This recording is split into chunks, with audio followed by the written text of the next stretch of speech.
আমরা চলে যাচ্ছি কালিম্পংয়ের মেইন চার্চটায়, যেটায় বেশিরভাগ টুরিস্ট আসলে এই চার্চেই আসে। কিন্তু হ্যাঁ, এখানে আমি আগেও এসেছি, আগে তো এমনি ঘুরতে এসেছিলাম, আর এখন ও মানে বাড়ি থাকলে যা হয় আর কি, একটু দুপুর বেলাটায় বেরোই কোথাও না কোথাও, তাই আর কি এসছি চার্চে। ছোটবেলার থেকেই আমার চার্চের প্রতি খুব টান, কারণ আমি যেখানে ছোটবেলাটা কাটিয়েছি সেখানে আমি কোথাও মন্দির দেখিনি, চার্চ দেখেছি। চোখ খুলেই আমি চার্চ দেখতাম, সানডে প্রেয়ারে যেতাম সকাল হলেই, আর আমার বার্থডেটাও ক্রিসমাস ডে, তাই একটা অন্যরকম অ্যাটাচমেন্ট আমার আছে। তো অ্যাজ ইউজুয়াল এবারও এসে চার্চে যাচ্ছি, হাঁপিয়ে গেছি আমি, খুব খারাই রাস্তা এই জায়গাটায়। চলুন ভেতরে গিয়ে আবার দেখাই। ঘুরে আসলাম চার্চে, রাস্তা খুব খাড়াই, তাই আমরা সবাই একটু একটু করে হাঁপাচ্ছি। আর মহুল চলে গেছে ইয়ে আনতে, কেক। খুব সুন্দর কেকের সামনে একটা শপ রয়েছে, একদম মানে বাড়ির তৈরি কেক এখানে সেল করছে।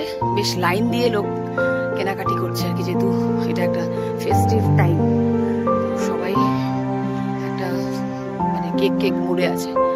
যাই হোক, এই যে এখান থেকে পাহাড়টা এরকম লাগছে দেখতে, যেরকম আমরা ছবি আঁকি না, একদম সেরকম একটা ভিউ। আর এই যে চার্চের এটা ব্যাকইয়ার্ড, আর সামনে গিয়ে আমি আরো দেখাবো।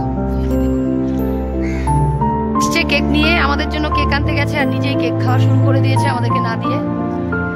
কেমন কেকটা খেতে? হ্যাঁ, এটা ঠিক, পাহাড়ের বেকারি আইটেমস সবসময় ওই মানে আমাদের মতন না, অনেক বেটার।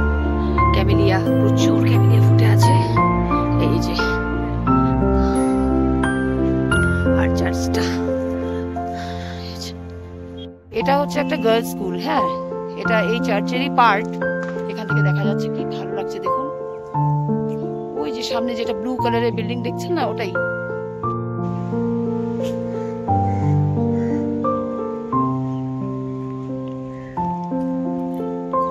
কোইন্সিডেন্টলি একটা ঘটনা বলি সবাইকে। লাস্ট টাইম আমি যখন এসেছিলাম, যেই ড্রেসটা পরে, মানে যেই জ্যাকেটটা পরে আমি এসেছিলাম, কোইন্সিডেন্টলি আজকেও আমি সেটাই পরে এসেছি। আমি অবাক হয়ে যাচ্ছি যে কি করে ম্যাচ করে গেল। মানে এই চার্চে যেটা পরে এসেছিলাম ওটাই পরে এসেছি আবার। এই যে